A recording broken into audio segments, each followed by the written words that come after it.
Hello, Tenno, welcome to another video, and today I'm going to talk about some of the new incarnons that come here, in order. The first one we're talking about today is the Stug incarnon. Let me quickly unequip this. So Stug incarnon has blown its way into the update, and it's quite impressive. And let me quickly go to the simulacrum, because this thing is quite insane. Alright, so what I understand from the incarnon is you can make it either a status or a crit build. I'm gonna get into how versatile this build can be. It creates these bouncing balls when you go to the incarnon form. It deals a bunch of damage, and since Stug also has innate corrosive, you can try something like blast corrosive, gas corrosive, viral corrosive, maybe viral gas corrosive electricity, or just go for crits. You can even probably make a primary accuracy build, like all that jazz. Let me quickly show you what evolutions I picked for my Stug. I went for a crit build, so it's pretty simple.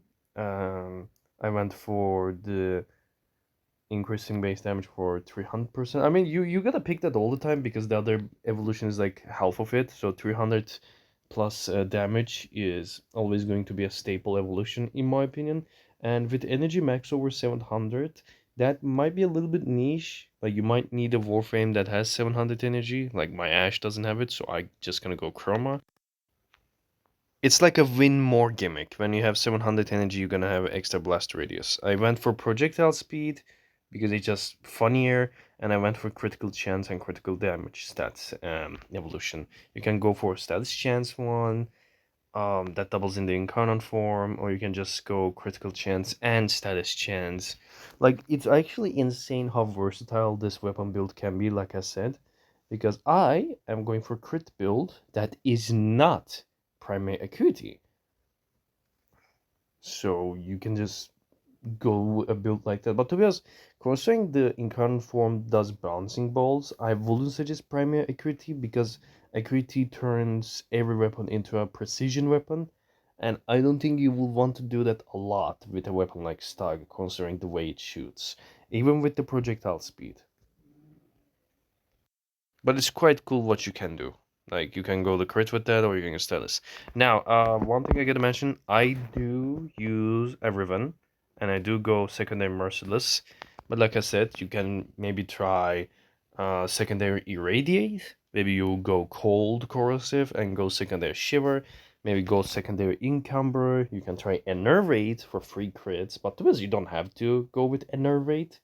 You can try Fortifier to get some Overguard while at it. Like, this incarnon made Stug quite interesting. It's just like you can just do whatever you want with it and it will still work out. So this is the build. As I said, I do use a ribbon, but the ribbon is like pretty simple. Like, it's not a god roll or anything. It's just like, oh, fire rate, heat, and critical chance. Cool. It's just one more status, more crits. Like, if you don't have a ribbon for Stug, you can go primed fulmination, which is an AoE, like a blast radius increase mod. It's a prime mod. I'm pretty sure there's a regular fulmination you can use. So if you, the ribbon is like a free slot, you can go whatever. You can go Hornet Strike if you want, and then change the arcane to something that's not damage dealing, like Enervate, Fortifier, Encumber, etc. Encumber can be fun with this weapon, to be honest, because you're gonna go Galvanized Shot anyways. I do use Magnetic Might because dealing with Overguard and shielded enemies can be a bit struggle with this weapon. So just in case, like, you don't have to use Magnetic Might. Instead of Magnetic Might, you can go Prime Fulmination as well. Like, it's all up to you. The one thing I gotta mention, if you don't have any knockdown resistance, the self-explosions can be really random because how much it splits apart. You can just accidentally knock yourself down. So you gotta be careful about that when you're using this weapon because it explodes a lot, especially when you're using the first evolution as well, which you will because it has the higher damage stat. It gives 50% extra explosion radius, so you can see like it's going all over the place, and one of those minor explosions can hit you. And of course, if you're close range, like point blank, of course it might knock you out, knock you down. So be careful about that.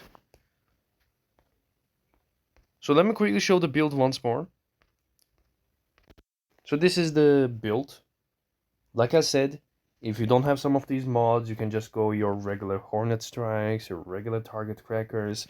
If you're in late game, you can go Primed Fulmination, you can go Hornet Strike with the Arcane that's like Encumber, Irradiate. To be honest, I'm thinking on maybe instead of Magnetic Might, using the Radiated Reload, and with Radiation, I just spread the status to make things even more insane. So secondary Irradiate can also be an interesting build for this weapon. Like I said, this weapon, this incarnon is quite insane. It's not like your dual toxicist where you just go nuclear on the entire map, but like it's still like this blows up the map as well. But in my opinion, it's more of a chill weapon that can be really versatile. So I'm quite happy with this incarnon. So let's quickly go to the live gameplay. One thing to mention, of course, with a sentinel like Nautilus, which that groups up enemies for you. If you go blast or gas builds with this Stug Incarnon, it will be even more efficient because, you know, just free grouping, you're gonna blow up enemies instantaneously. It will help you out a lot. I personally go with Viral, but I'm probably gonna make like two different builds. Like there's like two different more configurations with this in the future, so I will look into that. Like I said, insanely versatile Incarnon. Alright, I gotta mention this. First of all, I didn't try this weapon in level cap. Also, my Chroma build needs some HP, so I'm gonna look into those as well. The reason I didn't test this weapon for level cap is I don't think level cap is a good measurement for weapon efficiency or performance. I usually go to Steel Pad Survival mod because it's just your average Steel Pad Survival that's highest level possible, like average on like when you start a mission. Um, and it performs quite well. I might try new weapons in maybe 1999 survival as well. Maybe that can be a different way of measurement too, because enemies do have different resistances in 1999, especially the tech rot. Because I'm pretty sure since since I'm fighting against Orokin, the viral build is obviously doing more damage because Orokin faction is known to be weaker against viral. And for tech rot in 1999, I think it was gas or like electricity. I don't exactly remember, but yeah. Either way, I honestly think that Digital Extremes found a way to make Stug somehow more relevant than just making it a meme weapon. This weapon was the worst weapon in the game. Stug was the worst, like overall gun because it couldn't deal damage, it couldn't do anything, and DE was like, all right, let's just give it an incarnon and make like it's. There's no meta in Warframe. I gotta be honest with you. But for fun and efficiency and performance, Stug Incarnon gets probably A, like A or S from me. Like it's really fun. It just blows up everything. It just kills everything. I'm using a crit build, and even then, like, it's just really good. Oh, an acolyte spawning. Violence, the silencer. I think I die to him. Oh no, yeah. I sometimes die to acolytes when I'm using HP characters, but yeah. I think one thing I gotta say though, the 700 energy can be a little bit annoying for like the 50% blast radius. It can force you to play with Warframes that you sure gonna have 700 plus energy, which is usually the health ones because of arcane battery. I don't know if there's any way to get like 700 energy besides using some Archon shards or using certain health characters. So yeah. Either way, this was the Stung Incarnon. I hope you guys enjoy this video. Probably next video I will look at the Destreza Incarnon. If you like this video, make sure to like, subscribe, and comment what you think about Stung Incarnon yourself. I'll see you, Tenno, in the next video. Goodbye. Oh, one thing I forgot to mention. I of course should have mentioned like how do you get Incarnons if you're new to the game. You unlock Incarnons after the Zerman's Angels of Zerman quest. And these incarnons are usually in Steel Pad Circuit. You get the adapter, then you go to Cavalier and Zerman, and boom, you got your incarnon. That's about it. Goodbye, guys. and you evolve it by doing missions. Yeah.